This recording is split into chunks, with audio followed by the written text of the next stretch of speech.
भारत का इतिहास हमें यह सिखाता है कि यहाँ हजारों सालों से समाज को जातियों में बांटकर रखा गया। किसी को ऊंच समझा गया, किसी को नीच, किसी को मंदिर जाने का अधिकार मिला तो किसी को छुआ तक नहीं गया। इसी व्यवस्था को मनुस्मृति ने पक्का किया और पीढ़ियों तक करोड़ों लोग गुलामी झेलते रहे। जब अंग्रेजों की गुलामी खत्म हुई और देश को नया संविधान बनाने का अवसर आया, तब बाबा साहब डॉक्टर भीमराव अंबेडकर ने सबसे पहले यही सोचा कि अगर जाति व्यवस्था को खत्म नहीं किया गया तो भारत कभी भी असली लोकतंत्र नहीं बन पाएगा। उन्होंने साफ कहा था कि अगर जाति खत्म नहीं हुई तो संविधान भी असफल हो जाएगा, क्योंकि संविधान की असली आत्मा ही बराबरी, स्वतंत्रता और भाईचारा है। आजादी के वक्त जब संविधान बना तो उसमें हर नागरिक को बराबरी का अधिकार दिया गया। शिक्षा, नौकरी और राजनीति में पिछड़े समाज को हिस्सा मिले, इसके लिए आरक्षण की व्यवस्था की गई।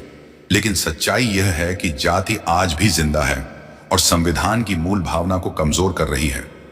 गांव से लेकर शहर तक जाति आधारित भेदभाव मौजूद है। पढ़ाई में, नौकरी में, शादी ब्याह में, यहां तक कि मरने के बाद श्मशान तक में जाति दीवार खड़ी कर देती है। ये हालत देखकर लगता है कि बाबा साहब की चेतावनी आज भी सच साबित हो रही है। अंबेडकर जी ने कहा था कि जाति हिंदुस्तान को खोखला कर रही है। जातिवाद इंसानों को इंसान नहीं मानता, बल्कि जन्म से बंधी एक पहचान थोप देता है। जो ऊंची जाति का है उसे सब सुविधाएं और सम्मान मिल जाता है, और जो नीची कही गई जाति में पैदा हुआ वह सारी जिंदगी अपमान झेलता है। यह अन्याय सिर्फ व्यक्ति का नहीं बल्कि पूरे समाज का नुकसान करता है, क्योंकि देश की आधी से ज्यादा जनता को बराबरी का हक ही नहीं मिल पाता। संविधान ने तो यह अधिकार दिया कि हर इंसान को समान अवसर मिलेगा, लेकिन जमीनी हकीकत कुछ और कहती है। जगह जगह दलितों पर अत्याचार होते हैं। पंचायत चुनाव से लेकर बड़ी राजनीति तक जाति ही तय करती है कि कौन नेता बनेगा और किसकी आवाज दबा दी जाएगी।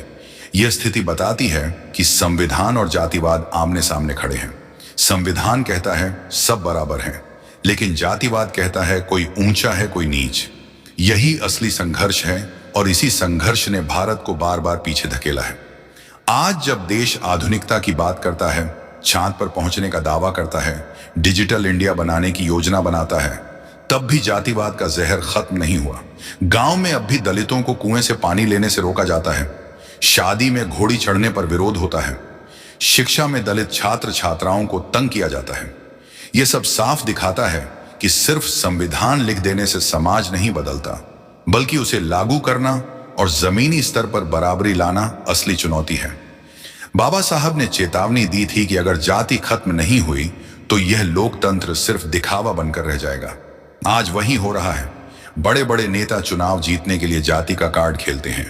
मीडिया जातीय सवालों को दबा देती है और आरक्षण, जो कि बराबरी लाने का एक जरिया है, उस पर बार बार हमला होता है।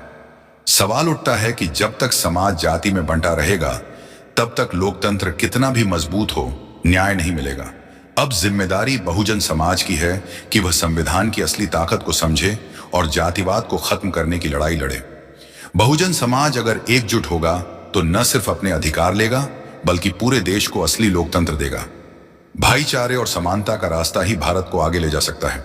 हमें समझना होगा कि जातिवाद किसी एक समाज की समस्या नहीं बल्कि पूरे देश के भविष्य की समस्या है। आज जरूरत है कि हम अपने बच्चों को अंबेडकर, फुले, पेरियार और कांशीराम जैसे महापुरुषों की बातें बताएं। उन्हें समझाएं कि जाति कोई प्राकृतिक सत्य नहीं बल्कि एक सामाजिक साजिश है। इसे तोड़ना ही सबसे बड़ा आंदोलन है। संविधान सिर्फ कागज पर नहीं बल्कि जमीनी हकीकत में उतरे, यही हमारी असली जिम्मेदारी है। अगर हम चुप रहेंगे तो आने वाली पीढ़ियां भी उसी जातिवादी दलदल में फंसेंगी जिसमें हमारे पूर्वज फंसे थे। लेकिन अगर हम जागेंगे, बोलेंगे और संगठित होंगे तो जातिवाद को हराया जा सकता है। बाबा साहब का सपना था कि भारत ऐसा बने जहां कोई भी ऊंच नीच ना हो, हर कोई इंसान सिर्फ इंसान हो। यही सपना आज भी अधूरा है और हमें मिलकर इसे पूरा करना है। इसलिए मैं आप सबसे अपील करता हूं कि इस लड़ाई में अपनी भूमिका निभाएं। बहुजन समाज की आवाज को और मजबूत करने के लिए सोशल मीडिया और डिजिटल प्लेटफॉर्म का इस्तेमाल करें। और इसी सिलसिले में मैं आपसे खास आग्रह करता हूं कि मेरे YouTube चैनल बहुजन आवाज 24 को सब्सक्राइब करें। यह चैनल बहुजन समाज की असली आवाज को देश दुनिया तक पहुंचाने का काम कर रहा है। जब तक हमारी आवाज हमारे अपने मीडिया से नहीं गूंजेगी, तब तक हमारी बात को दबाया जाता रहेगा। आज का समय हमें यही सिखाता है कि संविधान बनाम जातिवाद की इस लड़ाई में हमें बाबा साहब की चेतावनी याद रखनी है। जाति को खत्म करो, वरना यह देश को खत्म कर देगी।